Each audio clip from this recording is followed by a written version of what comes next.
Conmemoraciones emblemáticas 2021.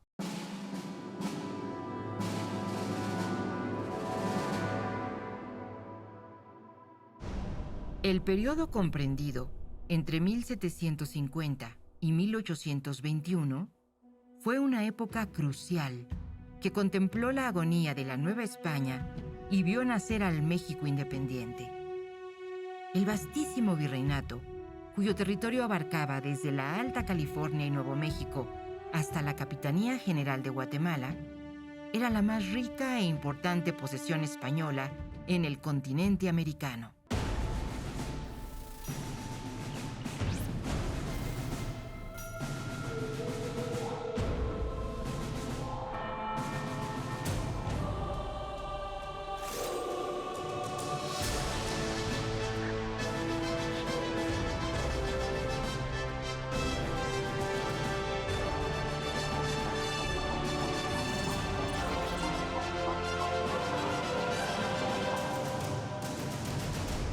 A inicios del siglo XIX, las reformas borbónicas, que habían afectado la economía y la vida social del virreinato, generaron descontento entre muchos sectores de la sociedad novohispana.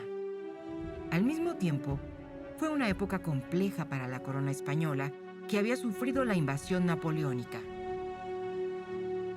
Para nosotros mexicanos debe de ser una gran alegría recordar lo que fue esa Nueva España a finales del siglo XVIII. No lo digo yo, lo dice el barón de Humboldt, un sabio germano que estuvo entre nosotros en el año 1803 y un poco de 1804. Él viajó por todo el continente americano y dice en sus memorias que nunca, en ninguna parte de todo el continente, encontró una ciudad como la Ciudad de México, con los edificios y las instituciones científicas y educativas y la belleza de la Ciudad de México. Eso que sucede a finales del siglo XVIII y principios del XIX era una realidad. Imagínense ustedes una población al final de la Nueva España como de 6 millones de habitantes, de los cuales más de la mitad eran mujeres, más de la mitad eran menores de 16 años y más de la mitad eran indígenas. Esa es la Nueva España postrera. Una Nueva España que había sido, ahora sí, que una parte importante de la historia no solamente americana, sino universal. Quiero recordarles que Nueva España era el primer productor de plata del mundo. El comercio de la época todavía no se hacía con el estándar de oro, se hacía con la plata, y todo lo que era el comercio del Pacífico, el comercio de Europa, el comercio de Oriente, tenía que ver la plata mexicana. Estábamos presentes en todo el mundo. El año más importante para todo este proceso, y al cual antes no le dábamos tanta importancia, es el año 1808.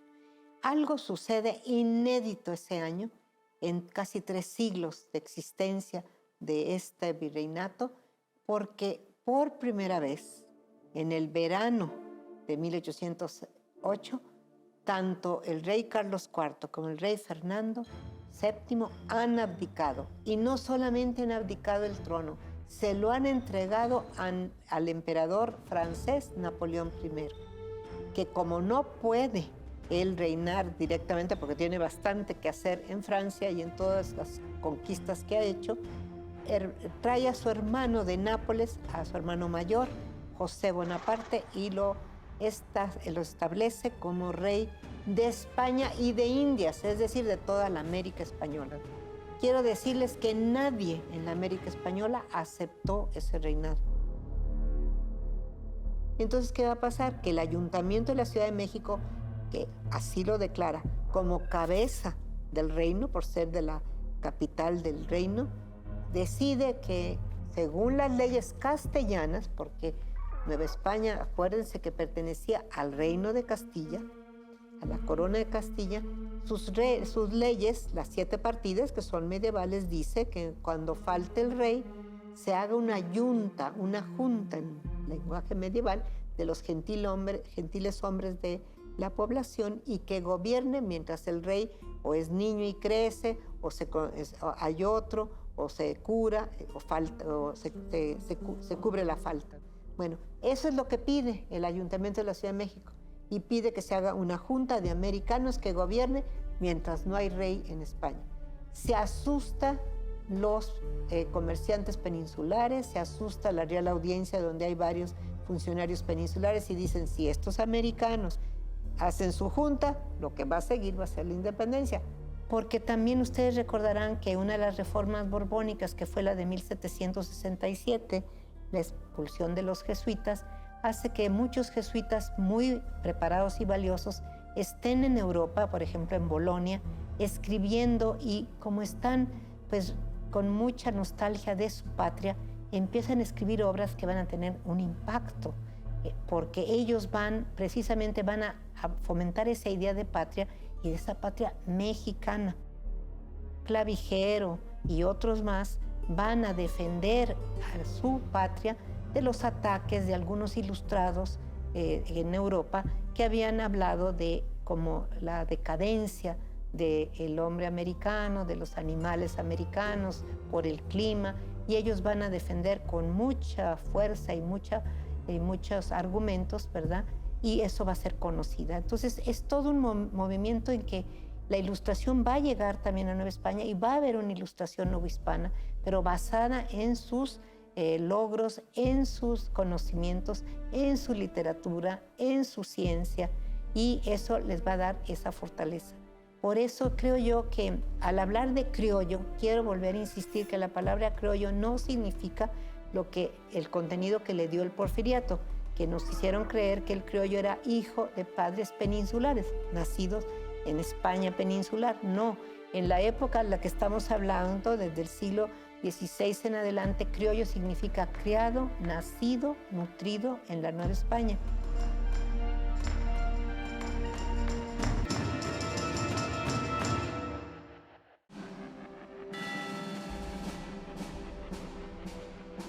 Contrario a lo que se conoce comúnmente, no fue en Querétaro, en la casa del corregidor Miguel Domínguez y su esposa doña Josefa, donde comenzó la conspiración para organizar la insurrección.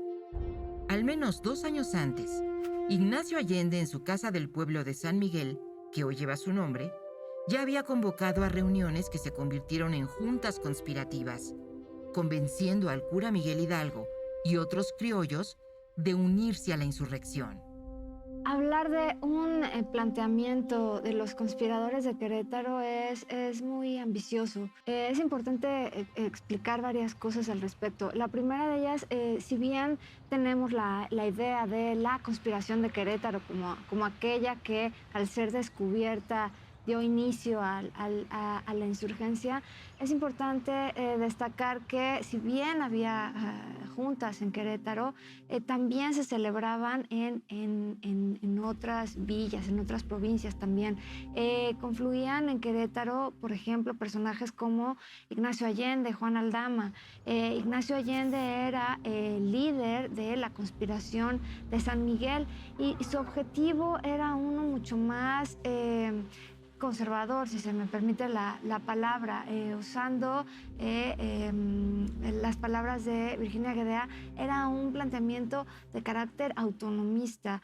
Él planteaba la idea de formar una junta de gobierno a semejanza de aquella que había sido propuesta por el Ayuntamiento de la Ciudad de México en 1808, la que incluso participaran autoridades y el virrey mismo fuese requerido.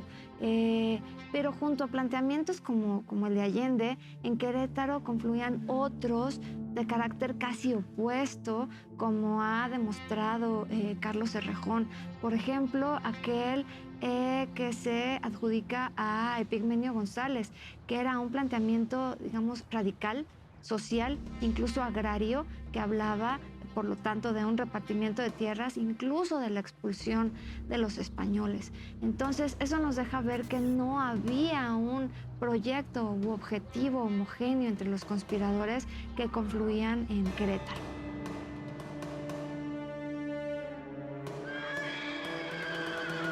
¿Por qué se otorga el liderazgo del movimiento a Miguel Hidalgo. Es importante decir que Hidalgo lo invita a Ignacio Allende a participar en la conspiración y se adhiere ya en momentos muy avanzados. De hecho, es famosa aquella frase que Hidalgo le dijo a Allende en un primer momento en el que no se decidía participar, expresándole que aquellos que inician este tipo de empresas pocas veces las ven terminadas. Es hasta en un segundo momento que Hidalgo se adhiere, pero va a ser elegido, digamos, como un líder visible del movimiento, tanto por sus contactos en Michoacán, Guanajuato, como obviamente por el gran líder que ya era y por que el movimiento no fuese concebido como uno en contra de la religión. Se hablaba, obviamente, de la defensa de la religión católica y en un primer momento de la defensa del rey. Entonces, por esas razones que Hidalgo va a ser elegido como líder visible del movimiento, ¿no? Y obviamente porque por su carácter sería mucho más seguido que personajes como Allende. En el siglo XVII aparece un libro, en 1648, que es el primer relato sobre la Virgen de Guadalupe, que existía el Nicalmopowa, pero no era conocido por la gran mayoría. En náhuatl estaba escrito, y va a aparecer un libro de un sacerdote que se llamaba Miguel Sánchez. Ese libro dice algo que es para mí, como el inicio de una conciencia criolla muy fuerte y muy orgullosa de quién es. Dice ese libro que solo hay dos pueblos en la historia de la humanidad que han sido escogidos: Israel por Cristo y la Nueva España por María. Imagínense que se piensa criollo que es un pueblo escogido. Ni siquiera España lo es México. Eso le da mucha fuerza. Y empezamos a ver cómo empieza a difundirse el culto guadalupano ya como parte de esa identidad. A la Virgen de Guadalupe le llaman la Virgen Criolla, porque como ellos decían, ella no la trajeron de España, aquí vino ella a vernos, es criolla, está criada, nacida aquí. Fíjense qué curioso, no nos extrañará que las primeras banderas de la insurrección de 1810 tienen una Virgen de Guadalupe. Estoy refiriéndome no al estandarte que le llaman el estandarte de Atotonilco, sino a las banderas primeras de la insurrección que, como dice Félix María Calleja en un documento que está en el Archivo General de la Nación, enviado en 1814 ese documento al ministro de Guerra en España, le avisa que tiene y le envía las dos primeras banderas de la insurrección pertenecientes a la villa de San Miguel el Grande. ¿Y cuáles son? Una, en la parte principal está la Virgen de Guadalupe y atrás está San Miguel, está el lago donde está el águila sobre el nopal con la serpiente.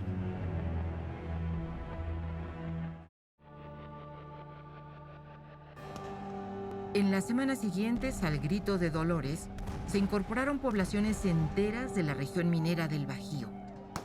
Ignacio Allende sabía que la insurrección necesitaba del respeto y poder de convocatoria que tenían los sacerdotes frente al pueblo.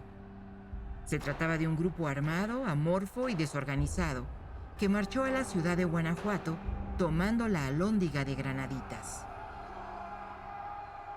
Es muy importante aclarar que la insurgencia se componía de insurgencias, digámoslo así, y que había planteamientos distintos, así como en las conspiraciones los había, así se presentaron durante la insurgencia. En la primera insurgencia, pues, los grandes líderes son Miguel Hidalgo e Ignacio Allende, pero muy temprano se van a dejar ver en ellos graves diferencias de fondo.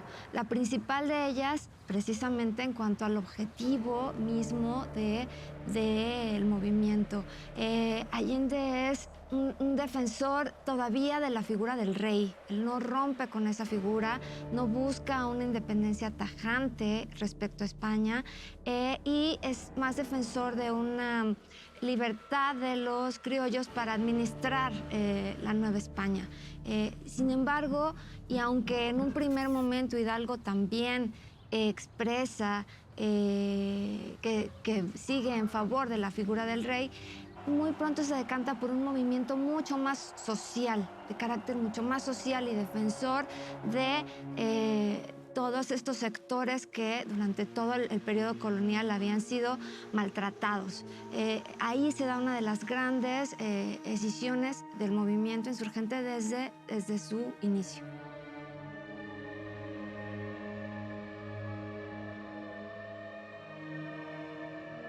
En realidad, lo que hace Hidalgo en ese momento es abolir la esclavitud de los negros y descendientes de negros, porque en realidad la esclavitud del indio quedó abolida desde el siglo XVI, ¿no? Con la abolición de los tributos, también ahí sí pretende, ¿verdad?, ganarse a todo el sector indígena para su causa, que ahí sí los indígenas tenían esta grave carga, pero también tiene un significado político la abolición del tributo, porque el tributo no es sino una carga que se le impone a un pueblo conquistado. Como podemos ver, un amplio sector de los seguidores, o entre comillas ejército de Hidalgo, se componía de indígenas, ¿no? Un amplio sector. Ahora bien, hubo otro amplio sector de indígenas que no se vieron seducidos o atraídos por esta propuesta de Hidalgo. ¿Por qué razón? Porque muchos de ellos, básicamente los que habían sido pueblos aliados de Hernán Cortés y de los conquistadores españoles, ellos no tenían que pagar tributo. Ellos eran considerados pueblo conquistador, ¿verdad? Las caltecas concretamente, y otros pueblos de las riberas del lago de Texcoco.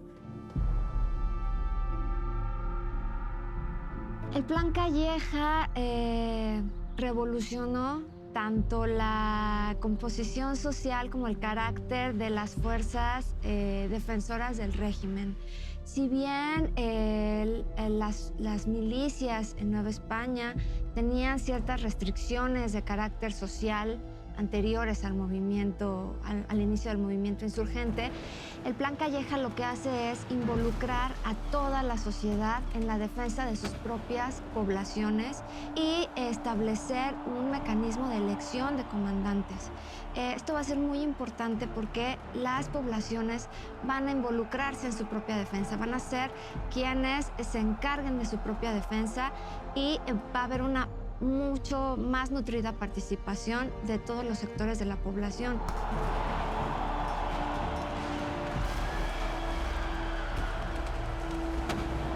La batalla de Puente de Calderón significa la culminación de una cadena de derrotas militares que venían sufriendo los insurgentes, desde la batalla del Monte de las Cruces, de Aculco, y después, bueno, en Urepetiro, el puerto de Urepetiro, y finalmente la de Puente de Calderón, cerca de Guadalajara. La derrota en Puente de Calderón puede explicarse de diversas formas. Una de ellas es las profundas diferencias en cuanto a estrategia a seguir entre los principales líderes, entre Hidalgo y Allende. Ya llegando Allende y el sector que lo seguía a un hartazgo total en cuanto a no poder convencer al cura en cuanto a la estrategia a seguir.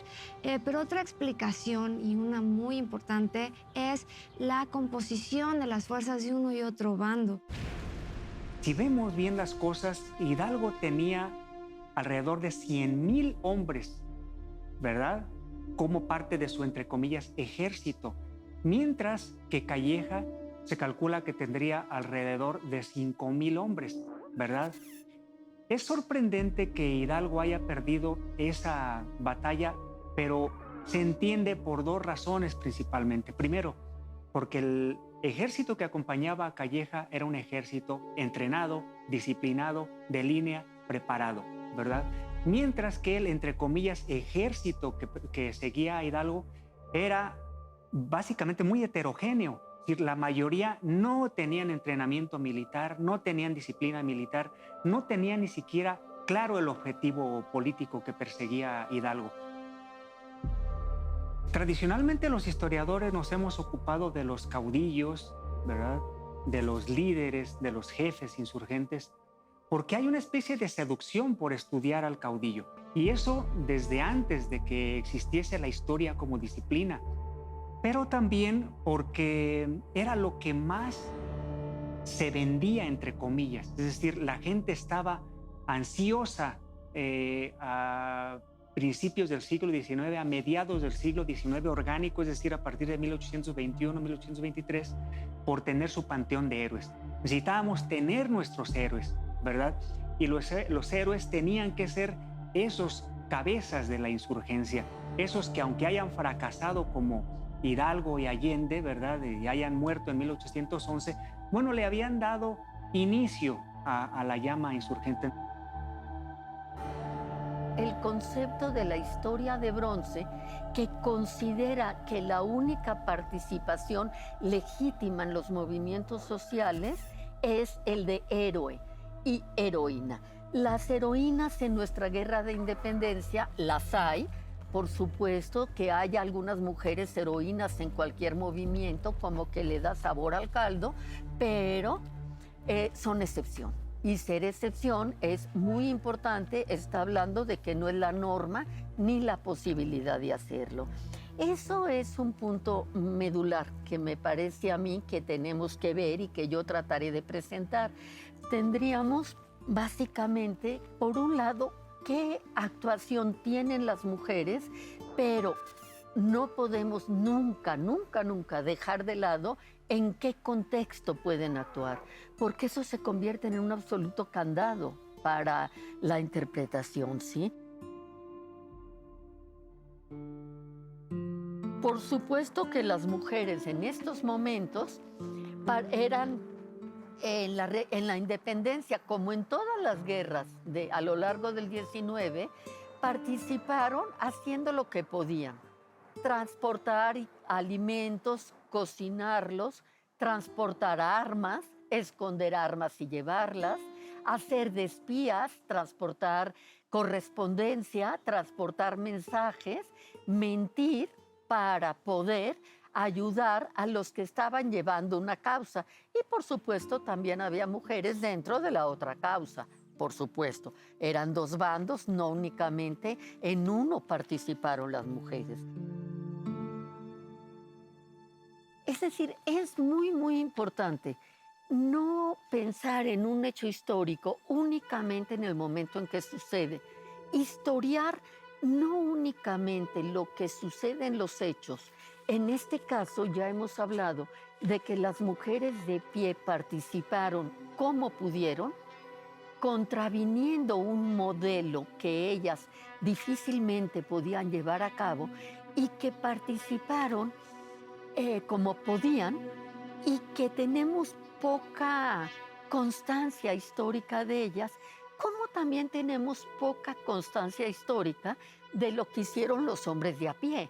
Es decir, en una historia de bronce se destaca a los héroes, a los que mandan, a los que dirigen las batallas, no a los pobres que se mueren, ¿verdad? Es así como está construida tradicionalmente una historia. Es curioso ver cómo la imagen de estas mujeres insisten en presentarnos la heroína de la historia de bronce, pero al mismo tiempo la mujer Eva y la mujer madre. Es decir, las viejas tradiciones de las imágenes de nuestras mujeres en pantalla. Creo que queda mucho por hacer.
Gobierno de México.